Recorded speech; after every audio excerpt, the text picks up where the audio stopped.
আসলে আমরা যখন 2022-এ চ্যাম্পিয়ন হয়েছি প্রথম, তখনও আমরা অনেক সংবর্ধনা পাইছি। আর 2024-এ হচ্ছে আজকের প্রথম নিজের এলাকায় সংবর্ধনা পাচ্ছি, তো অনেক ভালো লাগছে তো অবশ্যই। তারপর হচ্ছে এখানে হচ্ছে অনেক দূর থেকে, ঢাকা থেকে আমাদের দুজন গেস্ট আসছে, আমিনুল ভাইয়া, তারপর হচ্ছে ইশরাক ভাইয়া, তারপর হচ্ছে এখানে হচ্ছে যে প্রিন্স আঙ্কেল আসছে, উনি হচ্ছে আমাদের নিয়ে একটা বড় আয়োজন করছে। তারপরে আরও অনেকে আমাদের অনেক ধরনের গিফট দিচ্ছে, সব কিছু মিলে অনেক ভালো লাগতেছে। সামনের কি পরিকল্পনা? একটা চ্যাম্পিয়ন গেল, সামনে হচ্ছে এখন আমরা সাউথ এশিয়াতে চ্যাম্পিয়ন হয়েছি পরপর ব্যাক টু ব্যাক 2বার। তো আমাদের লক্ষ্য এখন এশিয়াতে ভালো কিছু করা, আর অবশ্যই তো হ্যাটট্রিক চ্যাম্পিয়ন হওয়ার লক্ষ্য তো আমাদের থাকবেই। তো আমরা আমাদের মতো প্র্যাকটিস করে যাব, আর ইনশাআল্লাহ সামনে ভালো কিছু দেখতে পারবো। আরেকটা বিষয় যে কলসিন্দুরে এক সময় দেখলাম যে পুরো ফুটবল টিমই কলসিন্দুরে, এখন আস্তে আস্তে সংখ্যাটা কমছে, এটা বাড়ানোর জন্য কি করা উচিত?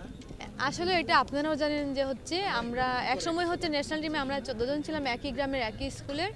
তারপরে আমাদের পরে হচ্ছে শামসুন্নাহার জুনিয়র একমাত্র প্লেয়ার যে চান্স পাইছে, তারপরে আর কোনো প্লেয়ার এখনও যাইতে পারে নাই। সেটা হচ্ছে আমাদের এখানে কিছু প্রবলেম ছিল আগে, যেমন হচ্ছে মফিজ চেয়ার মিনতি ম্যাডাম আমাদেরকে টেক কেয়ার করছে, আমাদের নিয়ে সবসময় কাজ করছে, আমাদের সবসময় প্র্যাকটিস করাইছে, কিন্তু এখন সে দায়িত্ব তারা নাই।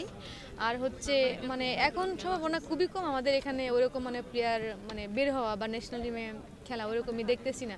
এখন যদি ওনারা আবার নতুন করে শুরু করে বা ওনাদেরকে কেউ আমাদের যে উপরের প্রশাসন আছে ওনারা হেল্প করে, তাহলে হচ্ছে আগের মতো যাওয়ার চান্স আছে।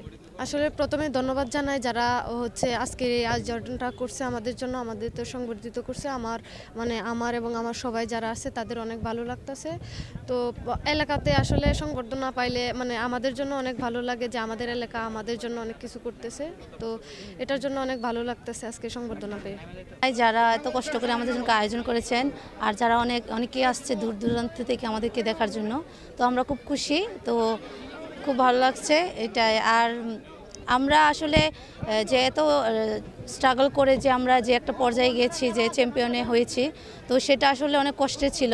তো অনেকেই আমরা যেরকম ভালো রেজাল্ট করার জন্য অনেকে সাপোর্ট দরকার, তো সাপোর্টটা যদি করে তাহলে আমরা আরও ডে বাই ডে আমরা ভালো কিছু করতে পারবো, আর সবার দোয়াতে আমাদের চেষ্টা এগিয়ে যাব। কলসিন্দুরের ফুটবলকে বা আরো নতুন ফুটবলার তৈরিতে কি করা উচিত? আগে আমাদের মফিজ স্যার আর মিনতি ম্যাডাম সর্বত্র আমাদের গার্জেন হিসেবে কাজ করতো। তারপর থেকে এলো স্যার আর ম্যাডাম যখন থেকে এইগুলো কাজ থেকে ওনারা দূরে সরে চলে, খেলাধুলার বিষয়ে ওনারা যখন দায়িত্বে নেয় তখন থেকে আমাদের টিম কিন্তু নাই। স্যার আর ম্যাডাম যদি থাকতো তাহলে অবশ্যই আমাদের প্লেয়ার আরও উঠে আসতো। আর এখন বর্তমান শুধু আমাদের জুয়েল ভাই একাই কাজ করছে, তো একা দ্বারা তো সম্ভব না, অনেকের আমাদের এলাকাবাসী অনেকের সাপোর্ট লাগবে। তো সবাই যদি সাপোর্ট করে, আমাদের এলাকাবাসী অনেকে আছে, তো কাজের জন্য আরও ভালো কিছু করতে পারবে এবং আগ্রহী। মফিজাকে কি আরো সামনে বেশি করে এগুলোর সাথে ইনভলভ করা উচিত কিনা? স্যার তো শুরুটা স্যারের হাত দিয়ে তোমাদের। আমরা সব সময়ই চাই স্যার থাকুক, কারণ হলো স্যার আমাদেরকে যে টেক কেয়ারভাবে আমাদেরকে এই পর্যন্ত বড় করেছেন সেভাবে আসলে কাউকে পায় না। আর স্যার যদি আমাদের মতো যদি এরকম করে কাজ করে স্যার, তাহলে আরও আমাদের মতো প্লেয়াররা উঠে আসবে। তো অনেক প্রবলেমের জন্য স্যার এই দায়িত্বে নাই, কিন্তু আবার আমরা আশা করি, এবং যারা আপনারা সবাই জানেন যে আসলে একা একা কাজ করা কোনো সম্ভব না। তো স্যারকে যদি বলা হয় বা একটু সাহায্য করেন তাহলে স্যার অবশ্যই কাজ করবেন, আর প্লেয়ার উঠে আসবে।